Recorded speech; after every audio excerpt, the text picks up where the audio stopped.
Hello friends, नमस्कार। एक बार पुनः मैं अपने यूट्यूब चैनल जीएस बाय अभिनंदन कुमार पर आप सभी लोगों को बहुत बहुत स्वागत करता हूं। दोस्तों, मैंने पिछला जो क्लास बिहार स्पेशल सेगमेंट के तहत लिया था वह लिया था बिहार का एक परिचय, और उसमें हमने यह बताया था कि अगला जो हमारा वीडियो अब आएगा वह होगा बिहार के भूगोल से संबंधित। और आज मैं बिहार के भूगोल से संबंधित वीडियो लेकर के आया हूं। आज हम लोग एकदम नई ऊर्जा के साथ बिहार की ज्योग्राफी को पढ़ने जा रहे हैं, बिहार के ज्योग्राफी को पढ़ने जा रहे हैं, बिहार के भूगोल को पढ़ने जा रहे हैं। तो दोस्तों ध्यान रखिएगा। दोस्तों, सबसे पहले हम लोग बात करेंगे बिहार के ज्योग्राफी के अंतर्गत ऐसे कौन कौन से टॉपिक आते हैं जिनसे बीपीएससी और दरोगा जैसे एग्जाम्स में सवाल पूछे जाते हैं। तो चलिए दोस्तों, सबसे पहले हम उन टॉपिक्स को लिख लेते हैं। तो सबसे पहले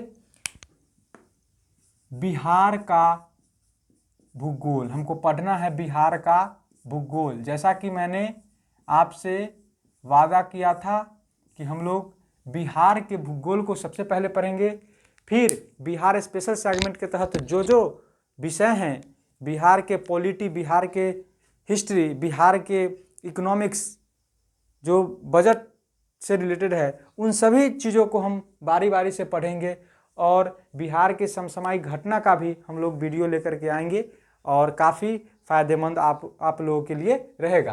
तो बिहार का भूगोल, चलिए आइए दोस्तों। तो बिहार के भूगोल में कौन कौन से टॉपिक हम लोगों को पढ़ना है उस टॉपिक को पहले लिख लेते हैं, क्योंकि किसी भी विषय वस्तु को पढ़ने से पहले उससे संबंधित सिलेबस को जान लेना बहुत ज़रूरी है, उन टॉपिकों को जान लेना बहुत ज़रूरी है कि आखिरकार उन टॉपिक हमारे लिए ज़रूरी है अथवा नहीं। आपको जब लिखेंगे तो आपको पता चल जाएगा, आप मिलाइएगा उन टॉपिक से बीपीएससी में क्वेश्चन पूछा है अथवा नहीं पूछा है, तो आपको इससे पता लग जाएगा। चलिए आइए, पहला जो टॉपिक है वह है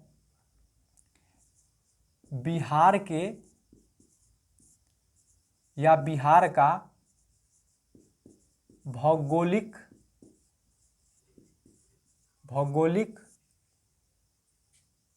संरचना। दूसरा जो है वह है बिहार का जलवायु। तीसरा जो है वह है बिहार का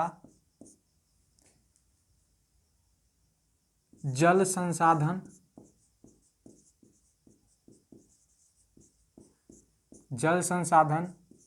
एवं अपवाह तंत्र। इसके अंतर्गत हम लोग बेसिकली नदी, झील, तालाब, इन सभी चीज़ों को पढ़ते हैं। जो हमारे बिहार में जल संसाधन के रूप में कौन कौन से सोर्स है, कौन कौन से स्रोत हैं, और अपवाह तंत्र कौन कौन से नदी सिस्टम हैं, रिवर सिस्टम, नदी तंत्र कौन कौन सी नदी हैं, उन सारी चीज़ों को पढ़ते हैं। अगला जो हमारा टॉपिक है वह है बिहार की मिट्टी या बिहार का मिट्टी संसाधन, मृदा संसाधन।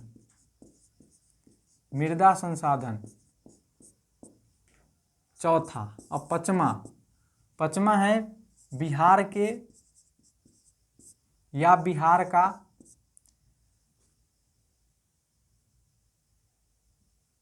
सिंचाई एवं सिंचाई परियोजना या बहुउद्देशीय परियोजना।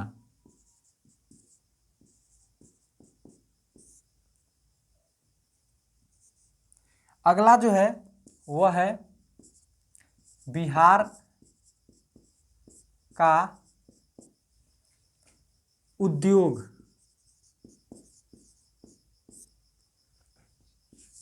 सातवां जो है वह है बिहार के खनिज संपदा एवं ऊर्जा संसाधन।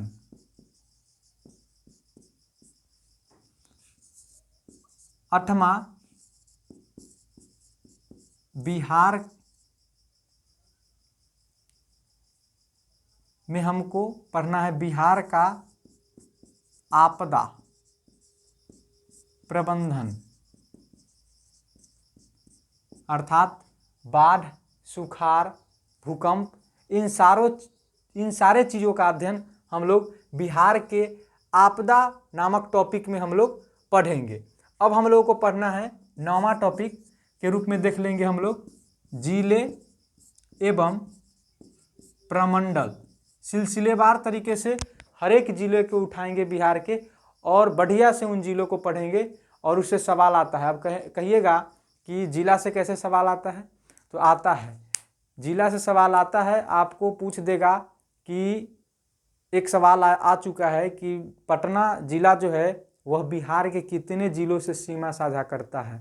अब बताइए, बिहार के बारे में पूछा जो बिहार कितने राज्य से सीमा साझा करते हैं या बिहार के कितने जिले अलग अलग राज्यों से सीमा साझा करते हैं, लेकिन अब पूछ दिया कि बिहार के ही पटना जिला बिहार के ही अन्य कितने जिलों से सीमा साझा करते हैं। तो ये भी प्रश्न है। तो बारीकी से और सिलसिलेवार तरीके से जब जिलों का अध्ययन करेंगे तब हमको जाकर के पता लगेगा कौन जिला का पड़ोसी जिला कौन है, और तब जाकर के इन सभी सवालों का हम उत्तर दे पाएंगे। तो जिले एवं प्रमंडल, जिले एवं प्रमंडल इसके अंतर्गत हम लोग पढ़ेंगे। अगला जो टॉपिक है 10 नंबर, परिवहन, बिहार के परिवहन एवं संचार, इन चीजों को भी पढ़ेंगे।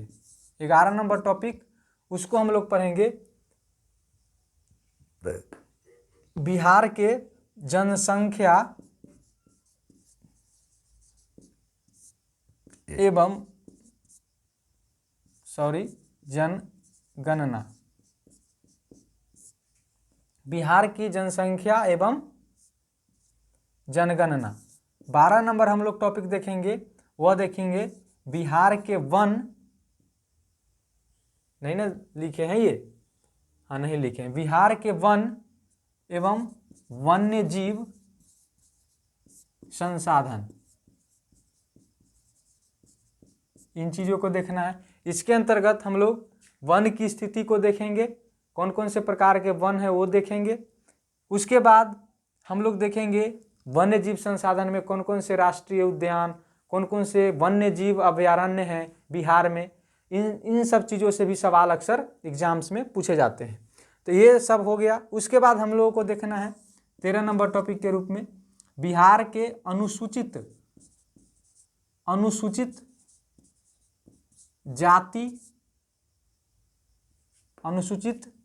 जाति एवं जनजाति कौन कौन से हैं, उन सभी चीज़ों को देखना है।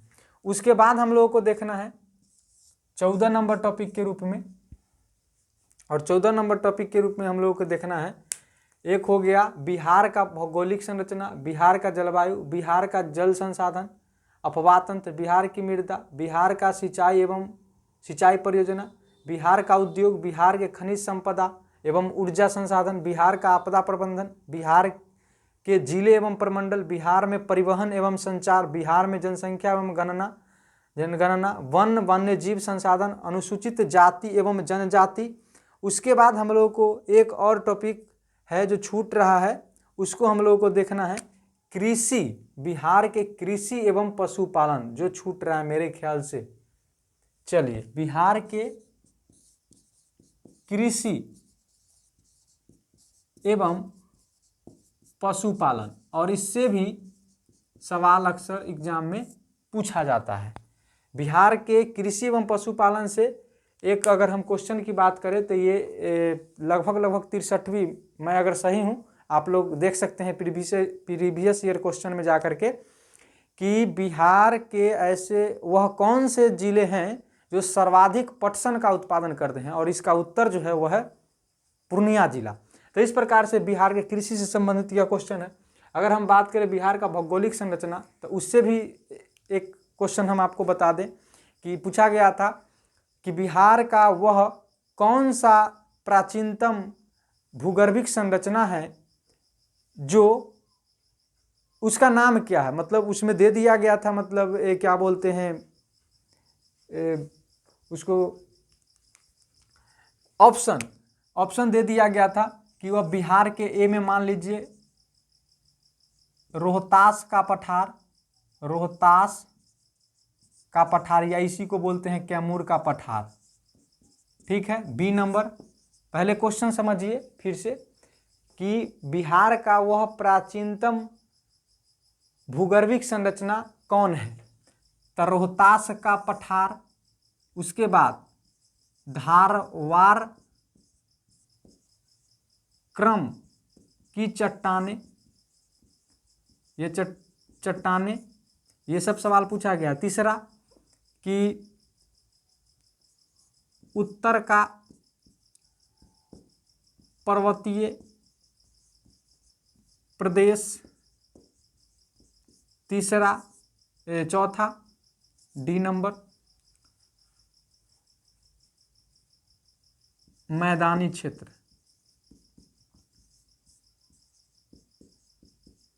और इसका उत्तर जो है वह हो जाएगा धारवाड़ क्रम की चट्टानें। अब रोहतास का पठार जो है वह जो है धारवाड़ क्रम के बाद इसका निर्माण हुआ है। उसके बाद रोहतास से भी अगर लेटेस्ट में बात करें तो वह है उत्तर का पर्वतीय प्रदेश, और इससे भी लेटेस्ट में बात करें तो मैदानी क्षेत्र जो है अपना बिहार का वो है। तो इस प्रकार से ये सवाल भी एग्जाम में पूछा गया था। तो इस प्रकार से सवाल पूछा जाता है। ये रहा हमारा टोटल के टोटल 14 टॉपिक, और इन सभी टॉपिक को हम लोग बारी बारी से अध्ययन करेंगे सिलसिलेवार तरीके से, और हर टॉपिक इम्पोर्टेंट है। आप अगर इसका जांच करना चाहते हैं, अगर इसका प्रमाण चाहते हैं आप लोग, तो आप लोग प्रीवियस ईयर क्वेश्चन को उठाइए और देख सकते हैं कि बिहार के भौगोलिक संरचना से प्रश्न पूछे जाते हैं कि नहीं, बिहार के जलवायु से प्रश्न पूछे जाते हैं कि नहीं, बिहार के जल संसाधन एवं अपवाह तंत्र से सवाल आते हैं कि नहीं। इस प्रकार से जो भी इसमें टॉपिक है 14 टॉपिक, उन सभी टॉपिक से एक न एक सवाल कभी न कभी पूछ लिया गया है या पूछा जाएगा। इसीलिए हम लोगों को बिहार के भूगोल में इन 14 टॉपिक को बहुत ही इम्पोर्टेंट रूप से देखना है, महत्वपूर्ण मान करके चलना है, और इन सभी को बारी बारी से हम लोगों को पढ़ना है। तो चलिए सबसे पहले हम लोग बात करेंगे बिहार के भौगोलिक संरचना की। जो पहला हमारा क्या है टॉपिक है।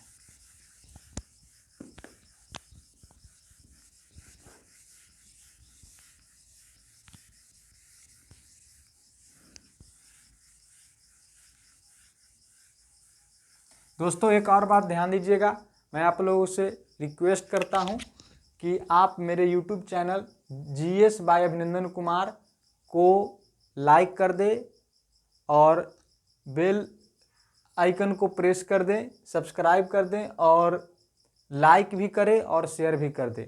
इससे थोड़ा हम मोटिवेट रहेंगे और निरंतर वीडियो को लेकर के आते रहेंगे। दोस्तों चलिए अब हम लोगों को देखना है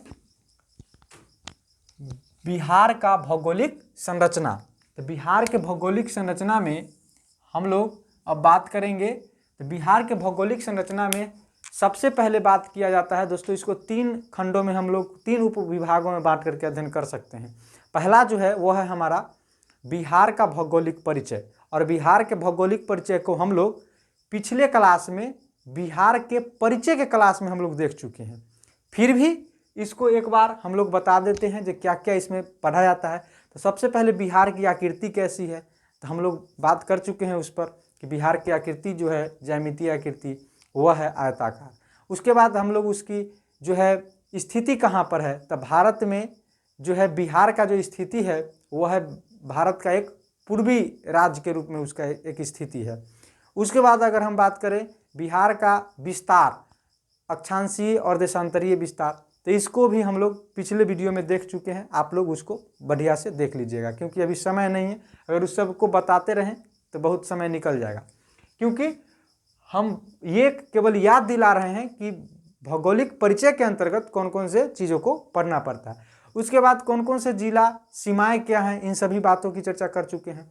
कौन जिला बड़ा है, कौन जिला छोटा है, जनसंख्या के दृष्टिकोण से, क्षेत्रफल के दृष्टिकोण से, इन सभी बातों की हमने चर्चा की है। उसके बाद हम लोग चर्चा किए हैं कि बिहार जो है वह समुद्र समुद्र से बिहार की जो दूरी है वह कितनी है। तो ये चीज़ हमने नहीं उसमें बताया था, तो इसको थोड़ा अभी बता देते हैं। तो ये जो है बिहार जो है हमारा, उसका जो बांका वाला क्षेत्र जो है, जो पड़ता है इधर नीचे में, अगर ऐसे हमारा बिहार यदि है, मान लीजिए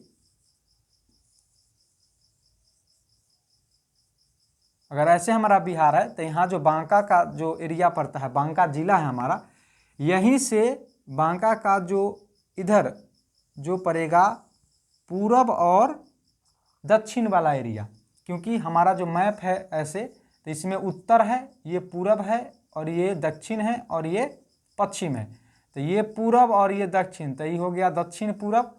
तो ये जो दक्षिण पूरब वाला जो ये एरिया है ऐसे, यही दक्षिण पूरब वाला एरिया में अगर सामने इस दिशा में अगर जाया जाए, तो 200 किलोमीटर की अगर दूरी पर जाया जाए तो हमें समुद्र मिल जाएगा। कौन मिलेगा? तब बंगाल की खाड़ी मिलेगा। कौन मिलेगा? तब बंगाल की खाड़ी। तो इस प्रकार से समुद्र से हमारा जो बिहार है वह मात्र 200 किलोमीटर की दूरी पर है। ठीक है, अब अगला बात करते हैं। अभी हम लोग बिहार के भौगोलिक संरचना को जो उपविभाग किए हैं, बिहार का भौगोलिक संरचना के अंतर्गत हम लोग बात किए हैं पहला उपविभाग बिहार का भौगोलिक परिचय। फिर इसी में हम लोग ये बात किए हैं अभी, इसी के अंतर्गत हम लोग देखे थे कि बिहार का क्षेत्रफल पूरा कितना है, भौगोलिक क्षेत्रफल, तो 94,163 वर्ग किलोमीटर। इस सब बात को एकदम याद रखना है।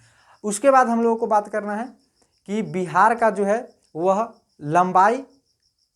लंबाई पूर्वी पश्चिमी और उत्तरी दक्षिणी कितना है, यानी उत्तरी दक्षिणी में लंबाई कितना है और पूर्वी पश्चिमी में चौड़ाई कितना है। तो उत्तर से दक्षिण जो बिहार का लंबाई जो है वह है 345 किलोमीटर, और उसका जो चौड़ाई जो है पूरब से पश्चिम की ओर वह है 483 किलोमीटर। तो इस प्रकार से इन सब बातों को याद रखना। यह जो है वह बिहार के भौगोलिक परिचय के अंतर्गत हम लोग पढ़ते हैं। लेकिन इसके अंतर्गत अब हम इसको लिखते हैं थोड़ा। चलिए इसको 3 उपविभागों में बांट करके पढ़ते हैं। कौन कौन? तो अभी बता देते हैं तुरंत, उसके बाद फिर हम लोग आगे बढ़ेंगे। तो भौगोलिक, बिहार का भौगोलिक परिचय, बिहार के भौगोलिक संरचना के अंतर्गत हम लोग, ये हमारा पहला टॉपिक था बिहार भूगोल के अंतर्गत। ये है हमारा उपविभाग बिहार का भौगोलिक संरचना टॉपिक के अंतर्गत भौगोलिक परिचय। उसके बाद हम लोग पढ़ते हैं एक टॉपिक इसी के अंतर्गत उप टॉपिक के रूप में, वह पढ़ते हैं भूगर्भिक, बिहार के भूगर्भिक संरचना। तीसरा जो पढ़ते हैं वह पढ़ते हैं हम लोग भू आकृतिक संरचना या भू आकृतिक प्रदेश या भू आकृतिक संरचना लिख दीजिए, या इसी को बोलते हैं धरातलीय स्वरूप, या इसी को बोल सकते हैं भौतिक संरचना या भौतिक प्रदेश, इसी को। तो इसका 3 नामों से पुकार सकते हैं, इसमें कोई बड़ी बात नहीं है।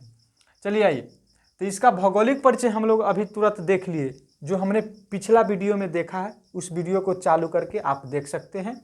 और वह कौन से टॉपिक में देख सकते हैं? तो बिहार का इंट्रोडक्शन, बिहार का परिचय क्लास में हम लोग भौगोलिक परिचय की चर्चा कर चुके हैं बिहार की। हम लोगों को चर्चा करना है अब भूगर्भिक संरचना की। तो हम लोग भूगर्भिक संरचना की ओर बढ़ते हैं। चलिए, भूगर्भिक संरचना की ओर बढ़ने से पहले हम एक बात आपको बता दें कि सबसे पहले यह जान ले कि हम लोग विश्व के भूगोल में एक टॉपिक पढ़ते हैं या एक अध्याय कह सकते हैं, वह पढ़ते हैं हमारा है भौतिक भूगोल, फिजिकल ज्योग्राफी। और फिजिकल ज्योग्राफी के अंतर्गत हम लोगों को पढ़ना पड़ता है पृथ्वी का उत्पत्ति और पृथ्वी का समय सारणी। कहने का मतलब समय सारणी क्या होता है? तो पृथ्वी के समय सारणी के अंतर्गत हम लोग पृथ्वी का जो पूरा जीवन काल है और उस जीवन काल में घटने वाली जो घटनाएं हैं उन सभी चीज़ों का हम लोग अध्ययन करते हैं। तो इन बातों पर पहले ध्यान दीजिए, क्योंकि यहाँ पर जब हम भूगर्भिक संरचना अभी हम लोग पढ़ेंगे, इसके अंतर्गत हम अभी बोले हैं हम लोग क्या पढ़ेंगे, भूगर्भिक, बिहार का भूगर्भिक संरचना, बिहार का भूगर्भिक संरचना। और जब हम लोग बिहार के भूगर्भिक संरचना को पढ़ेंगे तो इस चीज को पढ़ने से पहले हम लोग को ध्यान देना है कि बिहार का भूगर्भिक संरचना पढ़ने से पहले हमको ध्यान देना है कि जो पृथ्वी का जो समय सारणी है उस पर ध्यान देना बहुत जरूरी है, क्योंकि अगर उसको नहीं जाने तो ये बात समझ में नहीं आएगा। सबसे पहले उसको समझिए, पृथ्वी का समय सारणी, पृथ्वी का समय सारणी, समय सारणी, इस चीज को समझना जरूरी है। और इस चीज को पढ़ते कहाँ हैं, फुल्ली गहराई के साथ पढ़ते हैं कहाँ, तब विश्व भूगोल के टॉपिक में पढ़ते हैं। कहाँ पढ़ते हैं, तब भौतिक भूगोल, फिजिकल ज्योग्राफी के अंतर्गत हम लोग पढ़ते हैं पृथ्वी का समय सारणी। थोड़ी सी चर्चा करेंगे, एकदम बेसिक सी, ध्यान दीजिएगा। इसमें क्या करना है कि पहले इसको समझ लीजिए ये होता क्या है, पृथ्वी का समय सारणी। तब पृथ्वी का जो जीवन है, जैसे मान लीजिए हमारा जीवन है, आपका जीवन है, हर जीव का जीवन है, हर वस्तु का एक न एक जीवन, चाहे निर्जीव हो सजीव हो, उसका एक फिक्स समय होता है। उस समय तक वह जीवित रहता है या वो चलता है। मान लीजिए ये है तो इसका भी एक समय है, हमारा जीवन चल रहा है, सजीव हो या निर्जीव हो, किसी का भी जीवन फिक्स है, एक समय सबको नष्ट होना है। तो नष्ट होना है तो पृथ्वी भी एक समय आएगा जो नष्ट हो जाएगी पृथ्वी। और पृथ्वी बनी कब है, तब इस बात पर पहले ध्यान दीजिएगा। तो 4.6 हमारे भूगोल शास्त्री कहते हैं कि 4.6 अरब वर्ष पुराना हमारा पृथ्वी है। तो इसका जो जीवन गुजरा, ये जो जीवन काल है पृथ्वी का 4.6 अरब, तो ये जीवन काल गुजारा। इन जीवन कालों को कैसे हम लोग बोलते हैं कि हमारा जीवन जो है वह 1 साल 5 महीना 2 दिन या 2 सप्ताह हो गया है। तो उसी प्रकार पृथ्वी में भी कई जीवन काल होते हैं, जैसे में इयोन होता है, महाकल्प होता है, कल्प होता है, युग होता है। इस पर उसी प्रकार से, जिस प्रकार से हम लोगों में वर्ष होता है, महीना होता है, सप्ताह होता है, दिन होता है, घंटा होता है, उसी प्रकार से तो पृथ्वी के समय सारणी। तो पृथ्वी जब से उत्पत्ति हुई तो उसका जो पूरा जीवन चला, अभी तक चलते आ रहा है जीवन पृथ्वी का, तो पूरे जीवन काल में पृथ्वी में कौन कौन सी घटना घटी, कब पर्वत निर्माण कार्य हुआ, कब कौन से ज्वालामुखी फटा, कब कौन सा एस्ट्रॉयड आकर पृथ्वी से टकराया, कब रेप्टाइल्स, कहने का मतलब सरीसृप का जन्म हुआ पृथ्वी पर, कब जीवन की उत्पत्ति हुई पृथ्वी, इन सभी चीज़ों को समय सारणी में हम लोग पढ़ते हैं, पृथ्वी के समय सारणी। तो पृथ्वी के समय सारणी में ही एक कई शब्द आते हैं, जैसे में प्री कैम्ब्रियन युग आता है, टर्शियरी युग आता है, क्वार्टनरी युग आता है, आर्कियन युग आता है, आर्कियन युग की पर्वत आते हैं।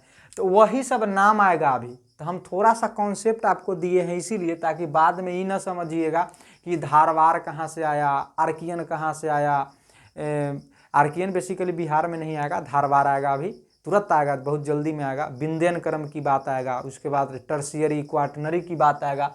तो ये आया कहाँ से, तो पृथ्वी का समय सारणी से आया। कहाँ से आया, पृथ्वी के समय सारणी से। बस इतना ही कॉन्सेप्ट। बाकी के जो भी हम कॉन्सेप्ट पढ़ेंगे वह पढ़ेंगे हम लोग जब विश्व के भूगोल पढ़ेंगे, उसमें हम लोग पढ़ेंगे पृथ्वी के समय सारणी में पढ़ेंगे कौन कौन से उसका कालक्रम है और कौन कौन से युग का कौन कौन सा नाम है।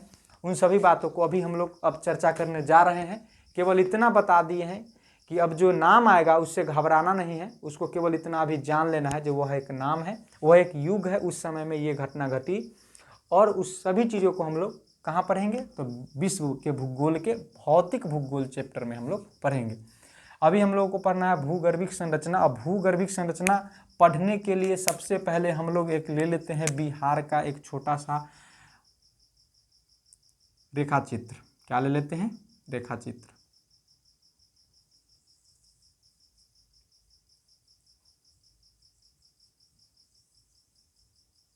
देखिए इतना, हाँ चलिए ध्यान दीजिएगा।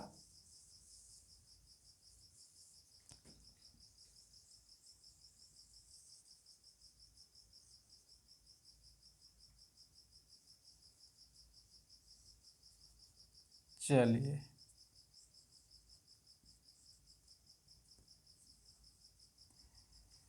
ये रहा अपना बिहार, और अपना बिहार में हम लोग चर्चा कर रहे हैं अपने बिहार का क्या, तब भूगर्भिक संरचना। तो सबसे पहले बिहार के भूगर्भिक संरचना जो है वह है प्री कैम्ब्रियन युग की संरचना से लेकर के बिहार में हमें मिलता है क्वाटरनरी युग की संरचना मिलती है। कैसे मिलती है इसको देखेंगे। अब कौन कौन सी मिलती है, तब पहले मिलती है कितने, तो 4 मिलती है। कितनी, तो 4 संरचना देखने को मिलती है भूगर्भिक संरचना। अब शब्द पर ध्यान दीजिएगा, भूगर्भिक संरचना। भू मतलब भूमि, कहाँ की भूमि, बिहार की। तब बिहार की भूमि का जो गर्भ है, गर्भ मतलब नीचे का या जो बनावट है भूमि का, वह किस प्रकार का है, कौन कौन से चट्टान से मिलकर के बना है और किस युग में बना है, उसी पर ध्यान देना। तब पहले नाम लिखेंगे कि कौन कौन से नाम है चट्टान के, उसके बाद उसके बारे में जानेंगे, उसी से संबंधित जो कौन युग के हैं। चलिए आइए, तब भूगर्भिक संरचना में पहला जो आता है वह आता है धारवार क्रम की चट्टानें, धारवार क्रम की चट्टानें। दूसरा जो आता है वह आता है विंध्यन क्रम की चट्टानें, और विंध्यन जो है कहाँ से आया, विंध्य पर्वत से। विंध्यन क्रम की चट्टानें अर्थात विंध्य पर्वत का जब निर्माण हुआ, यह कैम्ब्रियन युग में हुआ था। प्री कैम्ब्रियन युग में हुआ आर्कियन युग की चट्टान, और उसी आर्कियन युग, ध्यान दीजिएगा यहाँ धारवार जो है यह कर्नाटक के वो जिला है धारवार, उसी से ही धारवार बना है, इस बात पर ध्यान दीजिएगा।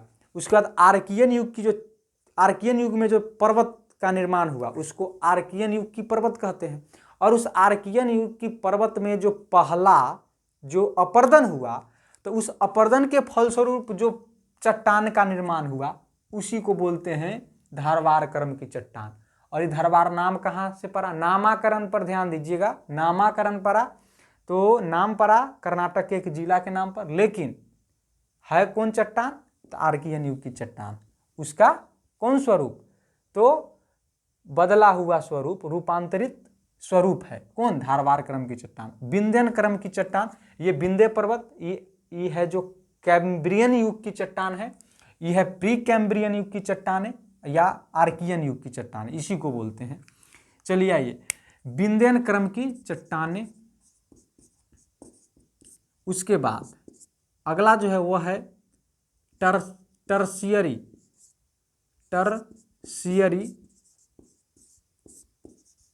युग की चट्टानें। अब देखिए, ये जो है से पर्वत के नाम पर है, ये जो है से जिला के नाम पर है, लेकिन ये पर्वते है। आर्कियन पर्वत खाली रूपांतरित हो गया है धारवार में, तो धारवार क्रम की चट्टानें नाम पड़ गया। विंध्यन क्रम की चट्टानें, विंध्य पर्वत, क्योंकि विंध्य पर्वत की श्रृंखला जो है वह बिहार के कैमूर तक, रोहतास जिला तक फैली हुई है, उसी का अग्रभाग है, पूर्वी भाग है विंध्याचल पर्वत का ही, तो इसीलिए इसको विंध्य क्रम की चट्टान है। लेकिन टर्शियरी युग जो है वह युगे के नाम पर है। जैसे पृथ्वी के जो अभी समय सारणी की चर्चा की है उसी में है टर्शियरी युग, क्वाटरनरी युग, तो उस युगे के नाम पर उस चट्टानों का नाम रख दिया गया। जो बिहार में टर्शियरी युग की चट्टानें ई है, बिहार में क्वाटरनरी युग की चट्टानें ये है। अब कौन है से अब चर्चा करेंगे इसमें। तो टर्शियरी युग की चट्टानें, अब जो है अगला वह है क्वाटरनरी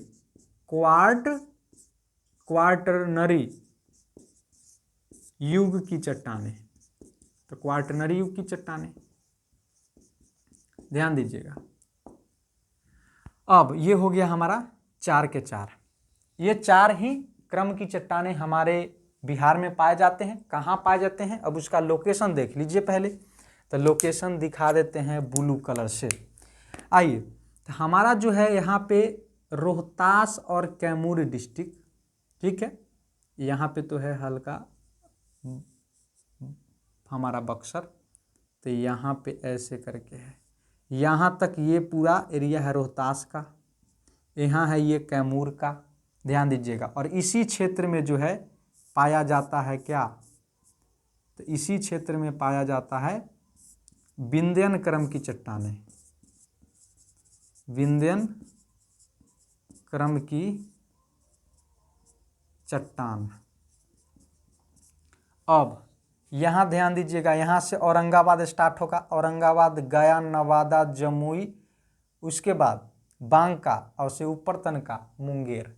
तो इन सभी में जो फैला हुआ है इसका अग्रभाग मुंगेर का यहाँ तक फैला हुआ है, मुंगेर तक में भी फैला हुआ है। ये जो है ये है धारवाड़ क्रम की चट्टानें। यह छोटा नागपुर का भाग जो है जो प्रायद्वीपीय पठार का हिस्सा है, और यह पृथ्वी के निर्माण जब हुआ था उसी समय का यह प्रायद्वीपीय पठार का निर्माण हुआ था, और उसी समय का यह छोटा नागपुर का पठार है। और यह जो है हम अभी बताए हैं जो कब आर्कियन युग की है, उसी वही आर्कियन पर्वत क्या हो गया है, उसमें अपर्दन और उसका फलस्वरूप नाम चेंज हो गया और धारवाड़ क्रम की चट्टान कहते हैं, रूपांतरित हो गया इसीलिए।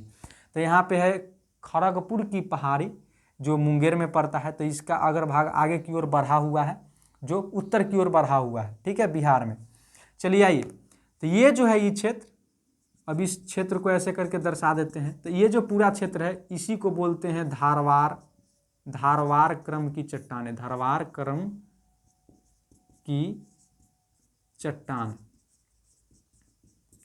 आइए अब जो हम लोग बात करेंगे, यहाँ पे है पश्चिम चंपारण डिस्ट्रिक्ट में अपना, यहाँ पर है टर्शियरी युग की चट्टान। अब टर्शियरी युग की चट्टान किसको कहते हैं, तो हिमालय पर्वत का निर्माण हुआ था टर्शियरी युग में, ठीक है।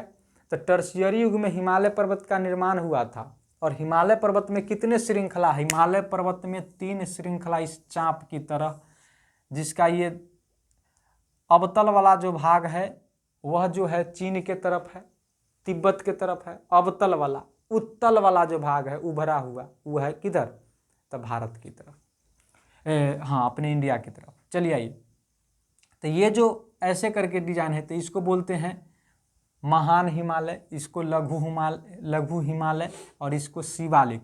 तो ये शिवालिक का जो दक्षिणी श्रृंखला है हिमालय की शिवालिक, उस शिवालिक का दक्षिणी भाग, हिमालय के शिवालिक श्रेणी दक्षिणी श्रृंखला, और उस दक्षिणी श्रृंखला शिवालिक जो है उसका दक्षिणी भाग हमारे बिहार में पड़ता है सोमेश्वर की पहाड़ी के नाम से,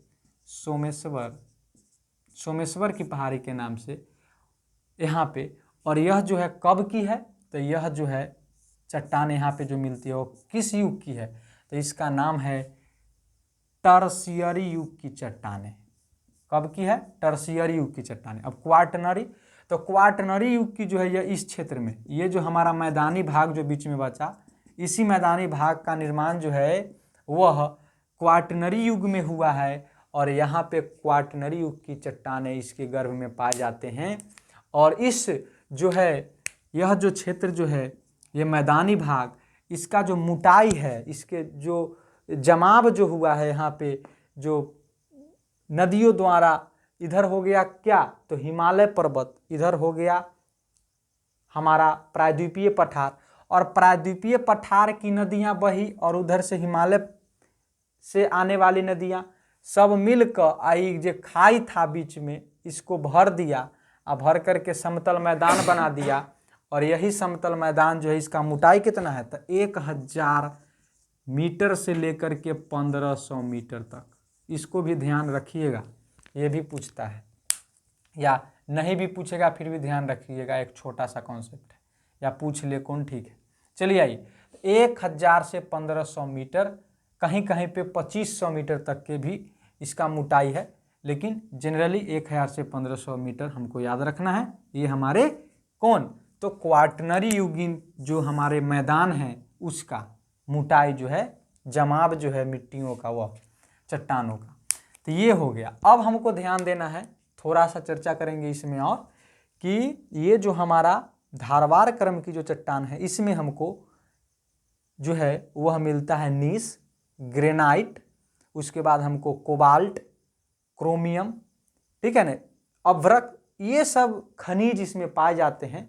और यह जो है महंगा खनिज है, इसीलिए जीवाश्म नहीं पाया जाता है, फिर भी हमें कोई फ़र्क नहीं पड़ता क्योंकि ये महंगा है, इसीलिए कोई बड़ी मतलब छोटी बात नहीं है, क्योंकि ये काफ़ी मूल्यवान जो भी धातु हैं बिहार में जो शेष बच गए हैं वो काफ़ी मूल्यवान हैं अभी भी।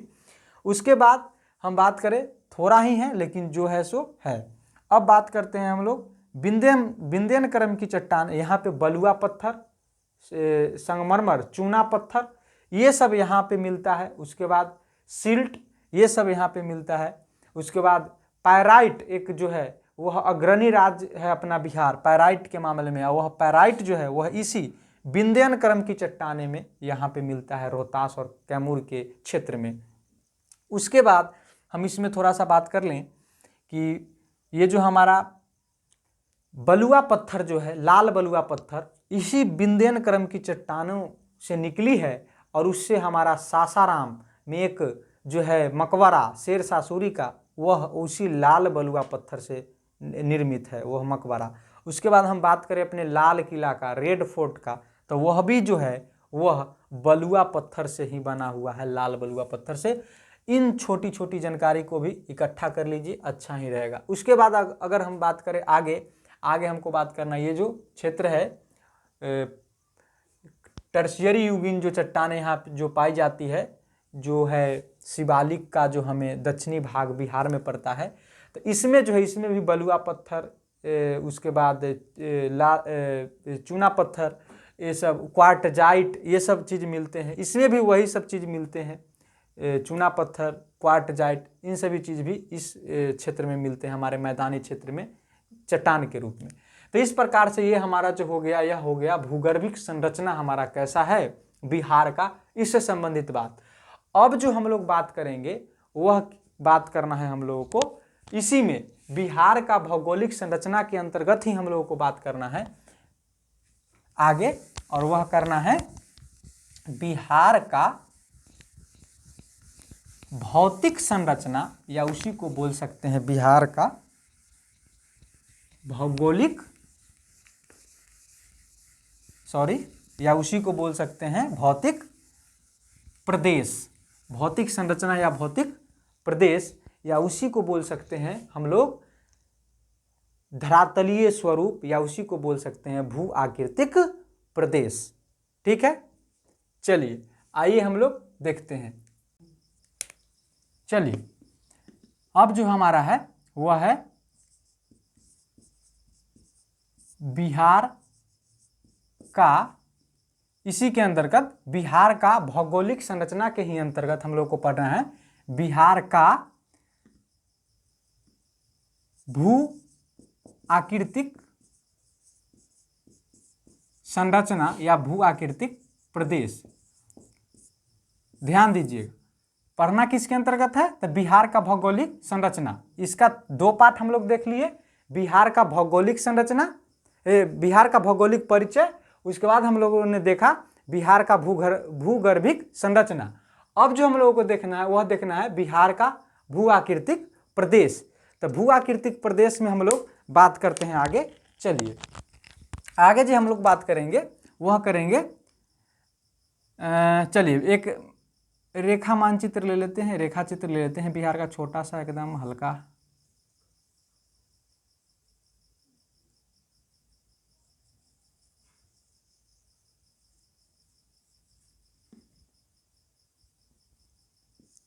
आगे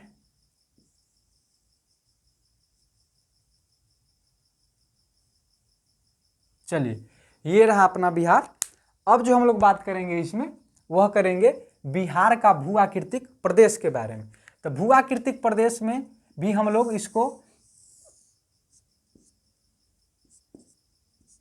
मुख्य तौर पे भू आकृतिक प्रदेश को 3 उपभागों में बांटते हैं। उसके बाद बिहार को हम लोग देखते हैं जो बिहार के 3 भू आकृतिक प्रदेश हैं, वह कौन कौन से हैं उसको ध्यान देना है। पहला जो है वह है उत्तर का पर्वतीय प्रदेश,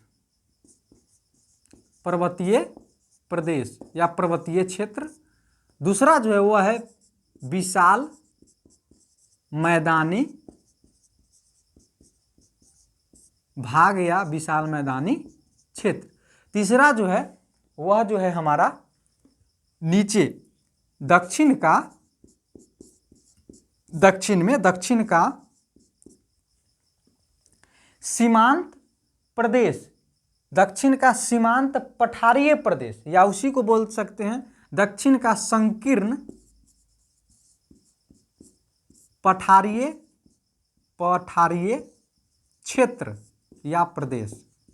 तो इस प्रकार से 3 भागों में इसको बांट करके अध्ययन करते हैं।